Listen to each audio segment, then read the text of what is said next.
Welcome electricians. आप सभी का एक बार हमारे चैनल पर बहुत बहुत स्वागत है। और आज की वीडियो में आप देखने वाले हो प्रतिरोध मापन के बारे में। प्रतिरोध की कौन कौन सी रेंज होती हैं, जैसे न्यूनतम मान, मध्यम मान और उच्च मान के प्रतिरोध अलग अलग जो होते हैं उनका क्लासिफिकेशन, और साथ में उनको किस प्रकार से हम सर्किट में जैसे किसी अज्ञात प्रतिरोध को कैसे ज्ञात कर सकते हैं, तो वो सब हम देखने वाले हैं।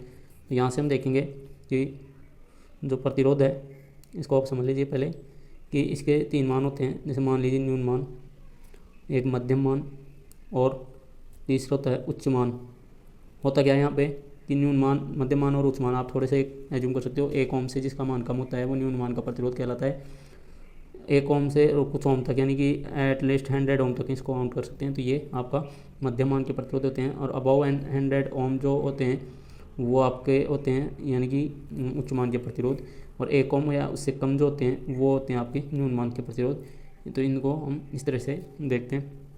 तो होता अब जो है यानी कि कैसे जैसे रेजिस्टेंस की किसी प्रीडिफाइंड वैल्यू होती है, पहले से मान ज्ञात होता है, तो ये जो है रेंज, इस रेंज के अकॉर्डिंग हम उसको फाइंड आउट कर सकते हैं। यानी कि प्रतिरोध की जो है कैलकुलेशन आगे हम सर्किट में जैसे कहीं भी ज़रूरत हो, यानी कि वोल्टेज निकालना हो, करंट निकालनी हो, तो हम निकाल सकते हैं। अब ज़रूरत क्या रहती है प्रतिरोध को ज्ञात करने की, तो प्रतिरोध का जो मान है जब कभी दिया हुआ नहीं हो तो उस मेथड में ज्ञात करने के लिए हमें यहाँ पे कुछ प्रतिरोध की विधियाँ पता होना आवश्यक है।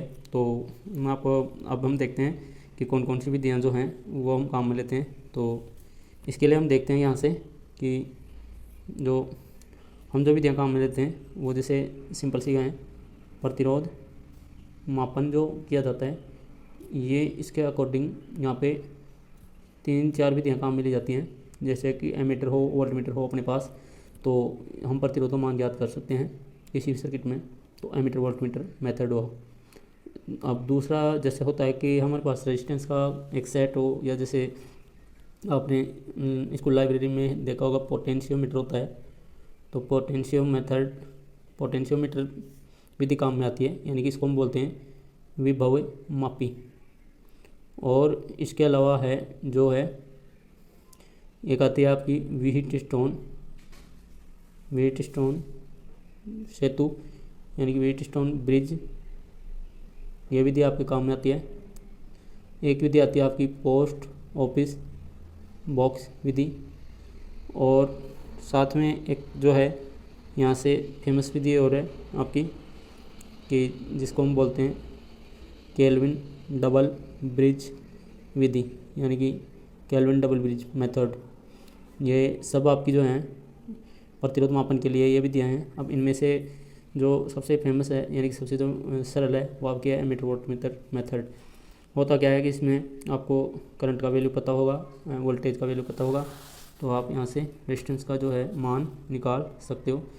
और क्या है कि जैसे इसमें जैसे पोटेंशियोमीटर है, इनमें रेजिस्टेंस के आधार पर, यानी कि जो है पोटेंशियोमीटर मेथड में अलग अलग रेजिस्टेंस का सेट तैयार होता है, उसके अकॉर्डिंग इसमें रेजिस्टेंस का मान ज्ञात किया जाता है। व्हीट स्टोन में क्या होता है कि अज्ञात प्रतिरोध होते हैं कुछ, तो उनके अनुसार इसको इनमें से एक प्रतिरोध ज्ञात कर लिया जाता है। तो कुल मिला के जैसे इसमें 4 प्रतिरोध होते हैं, उनमें से 3 ज्ञात होते हैं और 1 अज्ञात होता है, तो इस तरह से इसको निकाल लिया जाता है। पोस्ट ऑफिस बॉक्स में भी सेम ऐसा ही है। और केल्विन डबल ब्रिज में है, जो ब्रिज है जैसे नाम से है डबल ब्रिज का एक मेथड है। ये सब विधियाँ जो मापन की हैं ये आपको वैसे तो काम आने वाली हैं विद्युत मापन में। सब्जेक्ट का नाम है विद्युत मापन और उपयंत्र। ये इलेक्ट्रिकल मेजरमेंट और मेजरिंग डिवाइसेज जो हैं उसमें काम आने वाली है।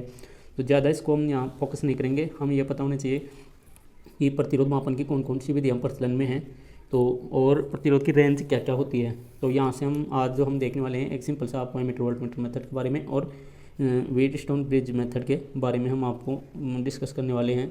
और यही दोनों विधियाँ जो हैं डीसी परिपथ के लिए कॉमन है, यानी कि डीसी परिपथ में काम आती हैं। और हम यहाँ से सबसे पहले हम देखने वाले हैं एमीटर वोल्टमीटर विधि के बारे में। देखिए जैसे कि नाम में से ही आप समझ पा रहे होंगे कि एमीटर और वोल्टमीटर। अब एक बात मैं आपको बताना चाह रहा हूँ यहाँ से, जैसे करंट जो और एक वोल्टेज जो होता है, तो जो राशियाँ होती हैं और करंट को नापने के लिए हम यहाँ पे एमीटर काम में लेते हैं। और वोल्टेज को मापने के लिए हम यहाँ काम में लेते हैं वोल्ट मीटर। तो जैसे कि नाम से ही समझ रहे हो, एम्पियर के लिए एमीटर और वोल्टेज के लिए वोल्ट मीटर। होता क्या है कि आपको थोड़ा आइडिया होना चाहिए कि जब भी एमीटर को जोड़ा जाएगा तो वो श्रेणी क्रम में जोड़ा जाएगा, यानी कि लाइन के श्रेणी क्रम में। और वोल्ट मीटर को जब भी सीरीज में सर्किट में कनेक्ट किया जाएगा तो वो होगा आपका समांतर क्रम में।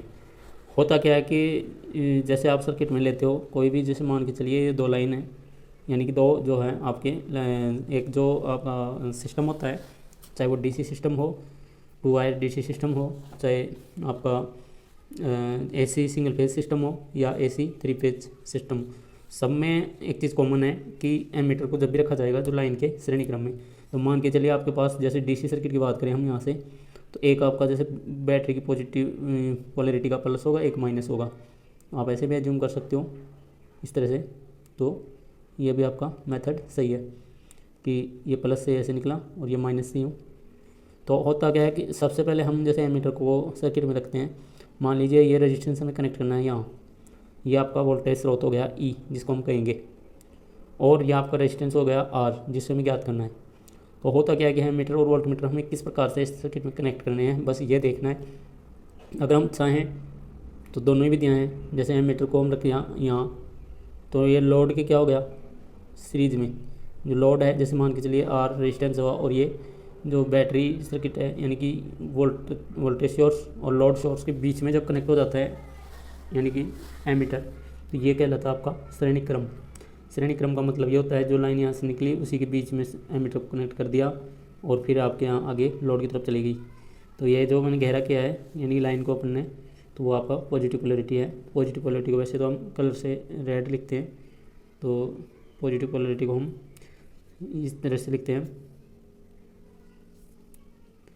यहाँ से देखिए ये आपकी पॉजिटिव पोलैरिटी है और ये आपका एमीटर है, ये सीरीज में कनेक्ट है। दूसरा होता है आपका जो है ये न्यूट्रल। तो न्यूट्रल पोजीशन के लिए जैसे माइनस पोलैरिटी है तो इसको हम डायरेक्ट इस वे में कनेक्ट कर देते हैं। तो एमीटर का तो हो गया श्रेणी क्रम, एमीटर को हमने कनेक्ट कर दिया है श्रेणी क्रम में। दूसरा है आपका वोल्ट मीटर, तो इसको समांतर क्रम में लेने के लिए भले ही आप प्लस और माइनस के बीच में आपको लगाना है तो लोड से पहले आप इसको लगा सकते हो, ये आपका इस तरह से हो जाता है।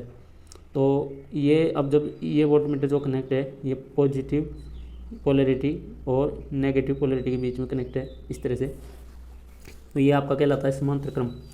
खास बात ये ध्यान में रखनी है कि अगर हम इस विधि को अगर डीसी में काम में ले रहे हैं, डीसी सर्किट्स में, तो हमारे पास जो एमीटर और वोल्ट मीटर हैं ये दोनों ये आपके पास डीसी के होने चाहिए। किसके? डीसी के। और अगर हम एसी में काम में लेते हैं तो हमारे पास जो है वोल्ट मीटर और एमीटर दोनों ही किसकी रेंज के होने चाहिए? एसी के।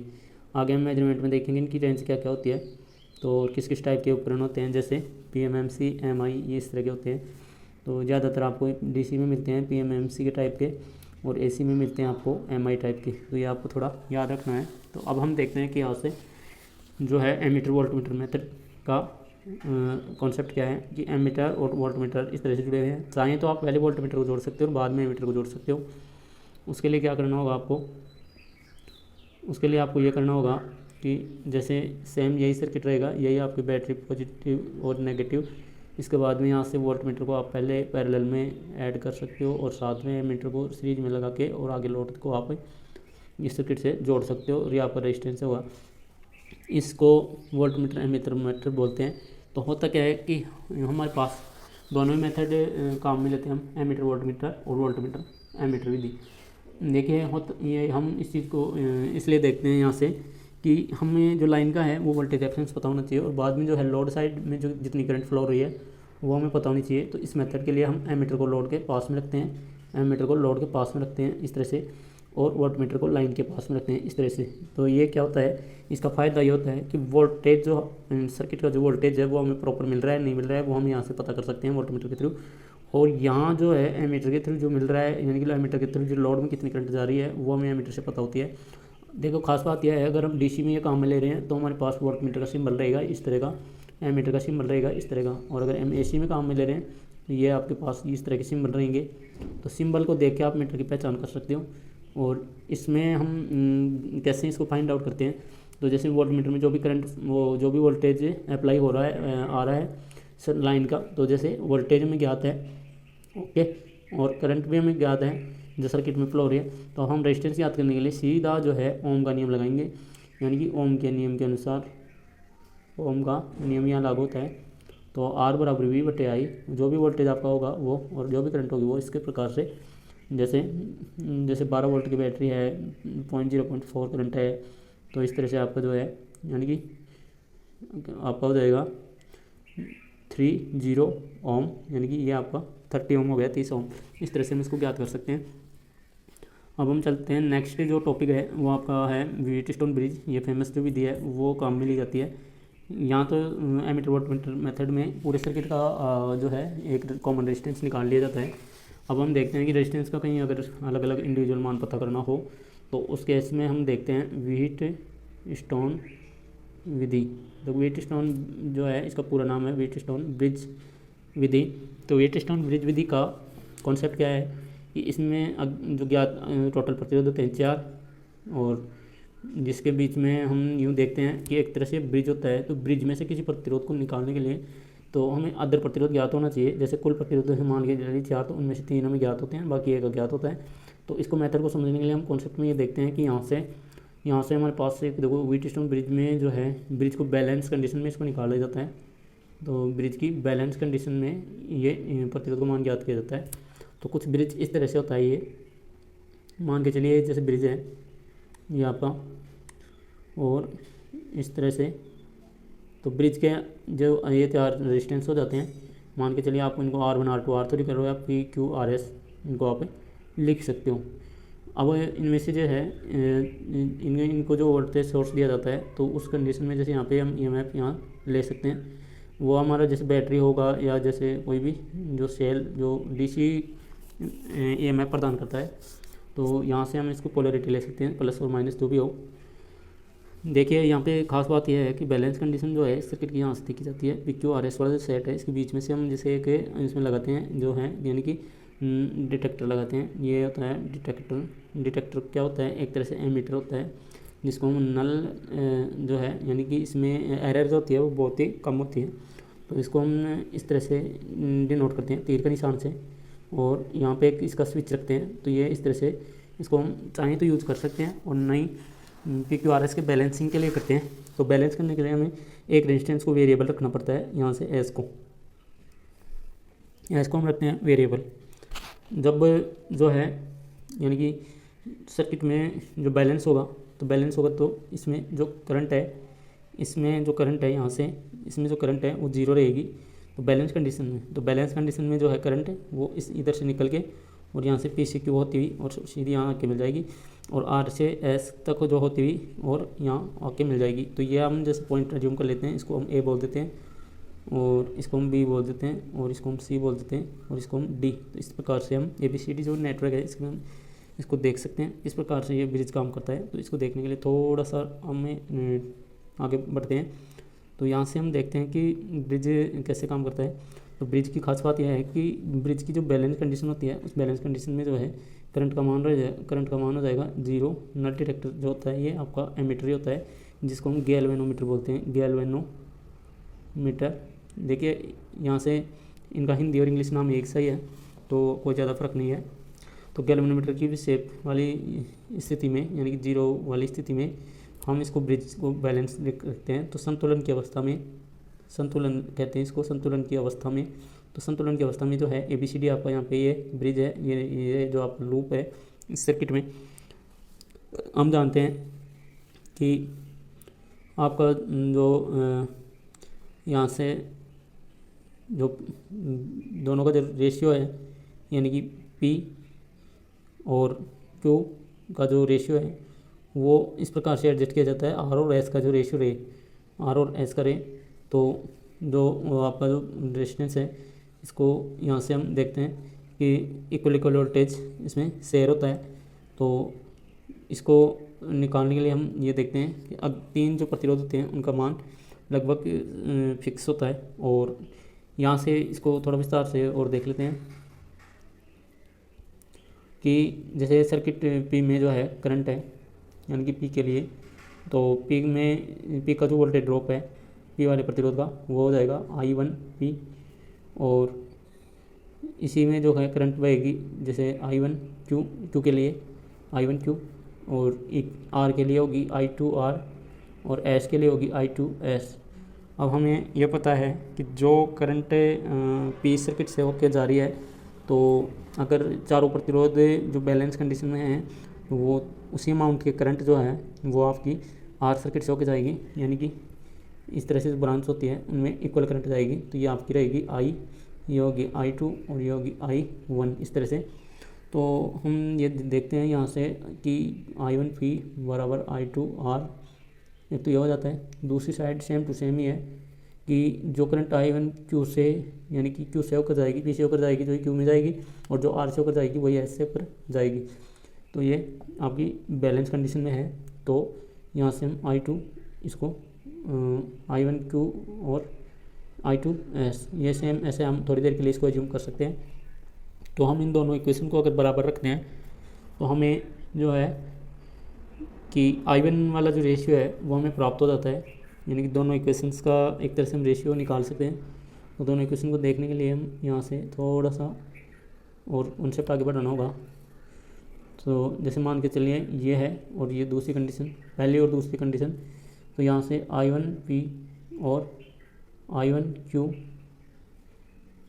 और इसी प्रकार से I2R और I2S, तो करंट कैंसिल हो जाती हैं दोनों आपस में, और हमारे पास जो रेशियो बचता है वो होता है P/Q बराबर R/S। वही रेशियो है जो हमने शुरुआत में यहाँ से समझा था। अब इसमें होता क्या है कि ये जो रेशियो है ये निकालने के बाद में इसको सर्किट में किस तरह से काम में लिया जाता है, तो इसको देखने के लिए हम आगे बढ़ते हैं। तो इस सर्किट में खास बात यह है कि जैसे इनमें क्या होता है, अज्ञात प्रतिरोध होता है R, अज्ञात प्रतिरोध होता है R, जिसका हमें मान ज्ञात करना होता है, R का मान ज्ञात करना होता है। तो हम जो है R का मान ज्ञात करते हैं, तो इनको बैलेंस रखने के लिए जो है S को एडजस्ट करते हैं। तो S देखो, P क्या है, कांस्टेंट है, स्थिर, Q भी है आपका स्थिर, S है परिवर्तनीय वेरिएबल, और R है आपका अज्ञात। तो अज्ञात प्रतिरोध ज्ञात करने के लिए हम इस तरह से इस विधि को काम में लेते हैं। तो R बराबर P/Q इंटू S, इस तरह से हम इस विधि को काम में लेते हैं। जो भी ओमिक मान होता है वो इसका R का हम निकाल सकते हैं। तो ये आपका व्हीटस्टोन ब्रिज है। इसकी खास बात यह है कि जो ब्रिज की बैलेंस कंडीशन है, संतुलन की अवस्था में इसका प्रतिरोध ज्ञात किया जा सकता है, और बैलेंस कंडीशन में जो आपका गैल्वेनोमीटर है, यानी कि जो नल डिटेक्टर है, यानी कि शून्य में सेप की स्थिति होगी, जब ये संतुलन में रहेगा तो उसका मान जो है शून्य रहना चाहिए, यानी कि इसमें से करंट का जो मान है वो आपका शून्य रहना चाहिए। और हम जो है इन चारों प्रतिरोधों के जो आधार पर हम हैं, यानी कि इनमें से 3 प्रतिरोध ज्ञात होते हैं और चौथा प्रतिरोध जो होता है अज्ञात होता है, यानी कि R को हम निकाल सकते हैं। तो ये विधि, इस विधि पर काफ़ी सारे आपको न्यूमेरिकल्स देखने को मिलेंगे, और ये है सबसे फेमस विधि है। तो एमीटर वोल्टमीटर मेथड और व्हीटस्टोन ब्रिज मेथड दोनों ही अपनी अपनी जगह सही हैं। एमीटर वोल्टमीटर मेथड में हम किसी एक रेजिस्टेंस को काउंट कर सकते हैं, और यहाँ पे जो है इनमें जो है किसी अलग अलग प्रतिरोधों में से किसी एक प्रतिरोध को, अज्ञात प्रतिरोध को ज्ञात करना हो तो हमें यह विधि लेनी होती है, व्हीटस्टोन ब्रिज। तो आज के लिए इतना ही, और एक्सपेक्ट करते हैं आपको वीडियो समझ में आया हो, तो लाइक और शेयर ज़रूर करें।